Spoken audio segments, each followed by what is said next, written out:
안녕하세요. 짱짱부동산TV 짱소장입니다. 요즘 부동산 시장 참 어렵습니다. 627 가계대출 규제 이후 매매, 임대차 시장까지 거래량이 많이 감소했습니다. 신축, 입주 아파트는 조건부 전세대출이 쉽지 않은 상황입니다. 실거주로 분양받은 사람들이 아니면 세입자를 맞춰서 잔금을 치러야 하는데 전세 세입자분들도 대출을 받아야 하니 대출이 어려운 상황입니다. 오늘은 아산시 아파트 매매, 전세, 월세 거래량을 확인해 봤습니다. 영상 시작 전 구독과 좋아요 꾹 눌러주세요. 복 받으실 거예요. 2025년 1월부터 2025년 8월 현재까지 매매, 전세, 월세 거래량 그래프입니다.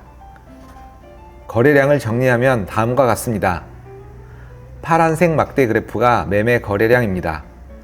1월부터 6월까지 400건에서 600건 수준을 유지하며 비교적 안정적인 거래량을 기록하고 있습니다.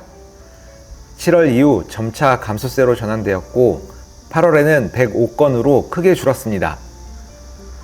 627 가계대출 규제 이전까지는 꾸준했으나 이후 급격히 위축되는 모습입니다. 주황색 그래프가 전세 그래프입니다. 1월부터 7월까지 300건에서 400건 수준으로 무난했습니다. 점진적으로 줄어들어 7월에는 300건 이하, 8월에는 84건으로 감소했습니다. 전세 대출 규제와 매매 위축 여파로 수요와 거래 모두 축소되었습니다. 초록색 그래프가 월세 그래프입니다. 1월부터 6월까지 400건에서 600건으로 활발했습니다. 7월에는 900건 이상 폭증하였습니다. 전세는 줄면서 전세 수요 일부가 월세로 이동한 것으로 보입니다. 하지만 8월에는 다시 104건으로 급락했고 규제 직후 전체 시장이 위축되었습니다. 627 가계대출 규제 이후 영향을 분석했습니다.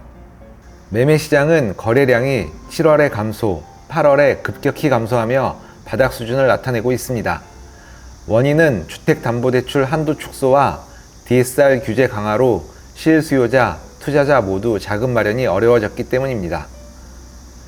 거래 심리 위축으로 매물은 쌓이고 거래는 줄어드는 전형적 거래 절벽 현상이 나타나고 있습니다. 전세 시장은 어떨까요? 서울 수도권에만 적용되던 전세 대출 규제 영향을 지방도 영향을 받으면서 수요 감소로 거래량이 줄어들었습니다. 전세 가격이 안정되거나 일부 하락세 가능성도 있어 보입니다. 월세 시장은 단기 대체 수요 증가로 규제 직후인 7월 전세보다 월세 수요가 늘며 거래량이 급증했습니다. 하지만 8월에 다시 100건 수준으로 급락한 상황입니다. 이는 규제 효과가 단순히 전세에서 월세 이동을 유발한 게 아니라 전체 시장 유동성 자체를 위축시켰음을 보여주고 있습니다. 이는 25년 7월에 입주하는 신축 아파트와 천안 아산역 인근 오피스텔 등 입주 물량이 많아지며 전세 거래보다는 월세 비중의 거래가 높아진 것으로 판단됩니다. 마지막으로 정리하겠습니다. 2025년 1월부터 6월까지 매매, 전세, 월세는 전년과 비슷하게 거래가 되었습니다. 2025년 6월 가계대출 규제 직후부터는 상황이 달라졌습니다. 매매 거래량은 급격하게 감소했고 전세 거래량은 점진적 감소, 월세 거래량은 일시적 급등 후 다시 급락하는 모습입니다. 627 가계대출 규제는 단순히 매매 시장뿐만 아니라 임대차 시장 전체가 위축된 상황입니다. 특히 아산시에서는 월세 거래가 7월 한때 높게 치솟았다가 전체 시장의 침체로 다시 급락하는 특징을 보이고 있습니다. 월세 거래량 급등 원인은 4가지로 정리했습니다. 1. 627 가계대출 규제로 매매와 전세 모두 대출 제한에 따라 거래가 위축되면서 현금 유동성이 부족한 수요자들이 월세로 이동한 모습입니다. 2. 신축 아파트 입주 물량 증가로 탕정, 아산 신도시 일대 대규모 신축 아파트 입주 물량이 증가되고 전세보다는 월세 거래 비중이 늘어나는 추세입니다.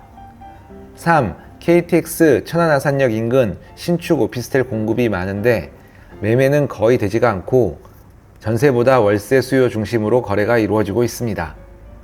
4. 아산시 탕정 배방 일대는 삼성 디스플레이, 인근 천안 산업단지가 있어 단기 주거 수요가 많아 전세보다 월세를 선택하는 경향이 있습니다.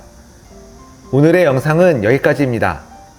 지금까지 아산시 아파트 매매, 전세, 월세 거래량에 대한 내용을 살펴보았습니다. 내 집 마련을 준비하시는 분들에게 도움이 되셨길 바랍니다. 지금까지 짱짱부동산TV 짱소장이었습니다. 감사합니다. 안녕!